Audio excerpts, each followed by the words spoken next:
गोचर भूमि, उत्सर्ग तथा लघु उद्यानों की प्रतिष्ठा विधि। सूत जी कहते हैं, ब्राह्मणों, अब मैं गोचर भूमि के विषय में बता रहा हूँ, आप सुने। गोचर भूमि के उत्सर्ग कर्म में सर्वप्रथम लक्ष्मी के साथ भगवान विष्णु की विधि के अनुसार पूजा करनी चाहिए। इसी तरह ब्रह्मा, रुद्र, करालिका, वराह, सोम, सूर्य और महादेव जी का क्रमशः विविध उपचारों से पूजन करें। हवन कर्म में लक्ष्मी नारायण को 3-3 आहुतियां घी से दें। क्षेत्रपालों को मधुमिश्रित 1-1 लजाहुति दें। गोचर भूमि का उत्सर्ग करके विद्यान के अनुसार यूप की स्थापना करें तथा उनकी अर्चना करें। वह यूप 3 हाथ ऊंचा और नागफनों से युक्त होना चाहिए।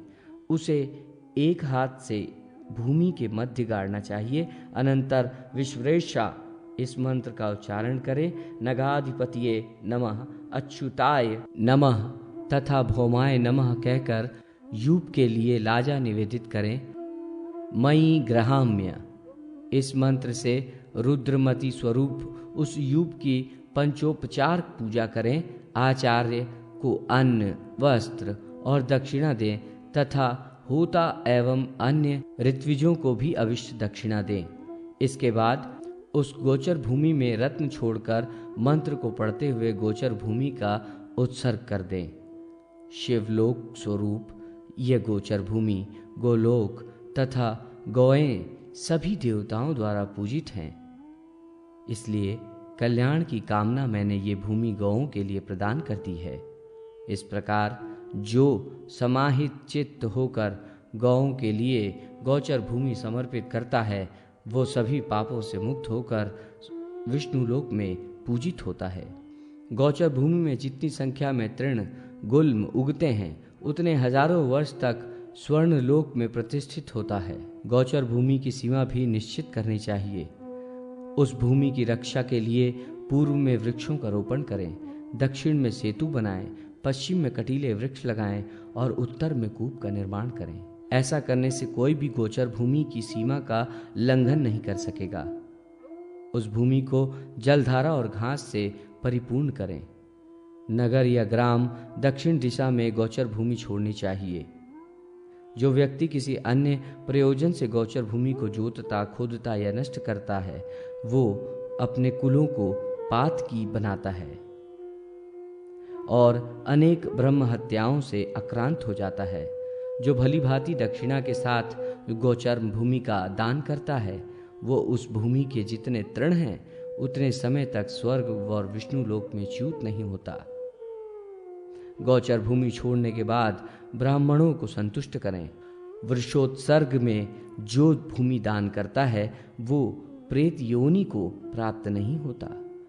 गोचर भूमि के उत्सर्ग के समय जो मंडप बनाता है, उसमें भगवान वासुदेव और सूर्य का पूजन तथा तिल गुड़ के 8-8 आहुतियों से हवन करना चाहिए। देही में इस मंत्र से मंडप के ऊपर 4 शुक्ल घट स्थापित करें। अनंतर सौर सूक्त और वैष्णव सूक्त का पाठ करें। 8 वटपत्रों पर 8 दिक्पाल देवताओं के चित्र या प्रतिमा बनाकर उन्हें पूर्वादि 8 दिशाओं में स्थापित करें और पूर्वादि दिशाओं में अधिपतियों इंद्र, अग्नि, यम, निऋक्ति आदि से गोचर भूमि की रक्षा करने के लिए प्रार्थना करें। प्रार्थना के बाद चारों वर्णों की, मृग एवं पक्षियों की अवस्थिति के लिए, विशेष रूप से भगवान वासुदेव की प्रसन्नता के लिए गोचर भूमि का उत्सर्जन करना चाहिए। गोचर भूमि के नष्ट भ्रष्ट हो जाने पर, घास के जीर्ण हो जाने पर तथा पुनः घास उगाने के लिए पूर्व व्रत प्रतिष्ठा करनी चाहिए, जिससे गोचर भूमि अक्षय बनी रहे। प्रतिष्ठा कार्य से निमित्त भूमि के खोदने आदि में कोई जीव जंतु मर जाए तो उसमें मुझे पाप न लगे, प्रयुक्त धर्म ही हो और इस गोचर भूमि के निर्माण करने वाले मनुष्यों, पशु पक्षियों, जीव जंतुओं का आपके अनुग्रह से निरंतर कल्याण हो, ऐसी भगवान से प्रार्थना करनी चाहिए। अनंतर गोचर भूमि को त्रिगुणित पवित्र धागे द्वारा 7 बार आवेष्टित कर दें। आवेष्टन के समय सूत्रामाणम पृथ्वी इस ऋचा का पाठ करें। अनंतर आचार्य को दक्षिणा दें मंडप में ब्राह्मणों को भोजन कराएं, दीन अंध एवं कृपणों को संतुष्ट करें। इसके बाद मंगल ध्वनि के साथ अपने घर में प्रवेश करें। इसी प्रकार तालाब, कुआं, कूप आदि की भी प्रतिष्ठा करनी चाहिए। विशेष रूप से वरुण देव और नागों की भी पूजा करनी चाहिए। ब्राह्मणों, अब मैं छोटे एवं साधारण उद्यानों की प्रतिष्ठा के विषय में बता रहा हूँ। इसमें मंडल नहीं बनाने चाहिए, बल्कि शुभ स्थान में 2 हाथ के ठंडिल पर कलश स्थापित करनी चाहिए। उस पर भगवान विष्णु और सोम की अर्चना करनी चाहिए। केवल आचार्य का वर्ण करें। सूर्य से वृक्षों के आविष्ठित कर पुष्प मालाओं से अलंकृत करें। अनंतर जलधारा से वृक्षों को सींचें। 5 ब्राह्मणों को भोजन कराएं। वृक्षों का कर्णवेद संस्कार करें और संकल्प पूर्वक उनका उत्सर्जन कर दें। मध्य देश में यूप स्थापित करें और दिशा विदिशाओं तथा मध्य देश में कदली वृक्षण का रोपण करें और विधान पूर्वक घी से होम करें। फिर स्विष्टकृत हवन कर पूर्णाहुति दें। वृक्ष के मूला में धर्म, पृथ्वी, दिशा, दिक्पाल और यज्ञ की पूजा करें तथा आचार्य को संतुष्ट करें।